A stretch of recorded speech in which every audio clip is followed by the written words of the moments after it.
War against Japan was imminent, and the Russian fleet needed a new protected cruiser capable not only of accomplishing its primary mission, but also defending a squadron against enemy destroyers and providing fire support for light ships. One of the main performance characteristics of such a cruiser would have to be its speed. In 1902, the Rank II protected cruiser Navik joined the Russian fleet. Light and fast, with a maximum speed of 25 knots, this vessel represented a new step forward in world shipbuilding.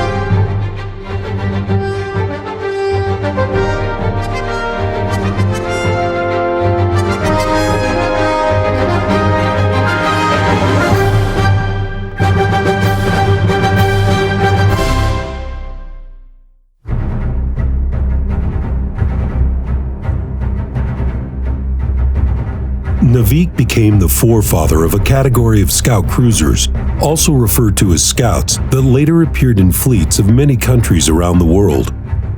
Russian engineers developed the technical specifications for the new ship. Then a tender procedure was organized that ended with a contract being signed with the German company Schachau. The description of the ship's design, printed in an Admiralty report, said that the Navik class Rank II cruiser is an enormous destroyer with a displacement of 3,000 tons and a maximum speed of 25 knots. The cruiser was almost 361 feet long, more than 39 feet wide, and had a draft of 16 feet 5 inches. The ship's main protection came from the armored deck, consisting of 2 layers of armored plates with a total thickness of 1.2 inches in the horizontal section. During final testing, Navik managed to move at an average speed over 25 knots, making her the fastest cruiser in the world.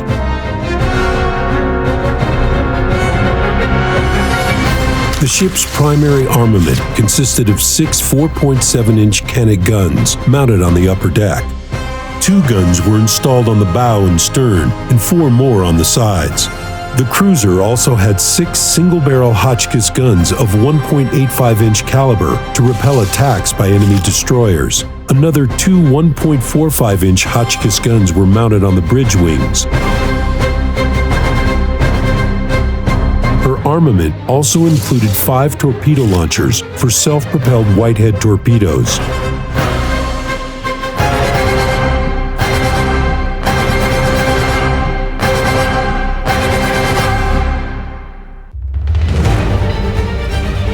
Navik was laid down in February 1900 at a shipyard in Danzig. In April 1902, the ship officially completed full-speed trials, raised St. Andrew's colors, and sailed to Kronstadt.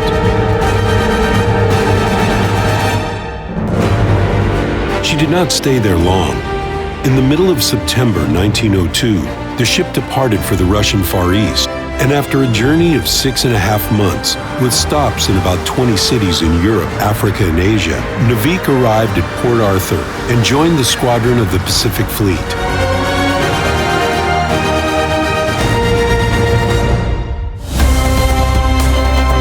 From the very beginning of the Russo-Japanese War, Navik became the most active ship of the Russian squadron. The cruiser was commanded by Rank II Captain Nikolai Otovich von Essen, who would later become Commander-in-Chief of the Baltic Fleet and one of the most famous Russian naval officers of the early 20th century. Navik left harbor more often than other ships. She fired at Japanese shore emplacements, engaged the enemy ironclad Mikasa, and fought various cruisers and entire squads of destroyers. She received damage, but always returned to sea after repairs. In March 1904, Rank II Captain Maximilian Fyodorovich von Schultz became the new captain of the cruiser. The ship left Port Arthur for the last time and set sail for Vladivostok together with the squadron. On July 28, 1904, Navik, together with the Russian squadron, tried to force their way through from Port Arthur. In the Yellow Sea, the 1st Pacific Squadron engaged the Japanese fleet. Navik was among the ships who managed to battle through. She built up speed of 24 knots and left the enemy far behind by skillfully maneuvering and shooting back.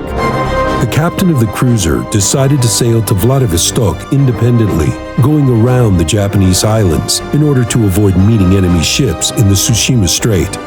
This last 3,000-mile voyage, through rough seas after a difficult battle against the Japanese fleet, became a true test of the capabilities of Navik and the skills of her crew.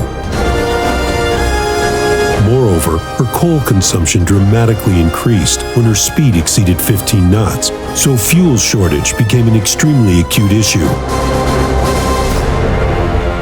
10 days later, the cruiser arrived at Post Korsakov in the southern part of Sakhalin. Vladivostok was still 500 miles away, and the captain deemed it reasonable to replenish his coal stock. Then, by a fatal coincidence, two Japanese cruisers, Tsushima and Chitase, appeared on the horizon. The Russian ship decided to fight her way out and engaged Tsushima in an artillery duel.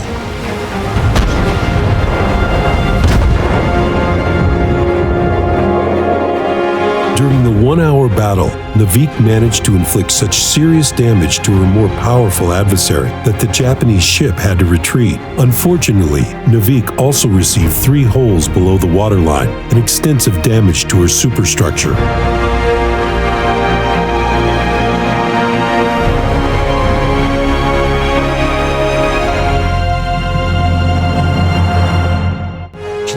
Four men were killed and 11 injured. It was impossible to make repairs, and the ship took on a lot of water. In addition, other Japanese ships, alerted by a radio message from Tsushima, hurried to Post Korsakov. The decision was made to scuttle the ship. On August 7, 1904, the heroic Navik sank to the bottom near South Sakhalin.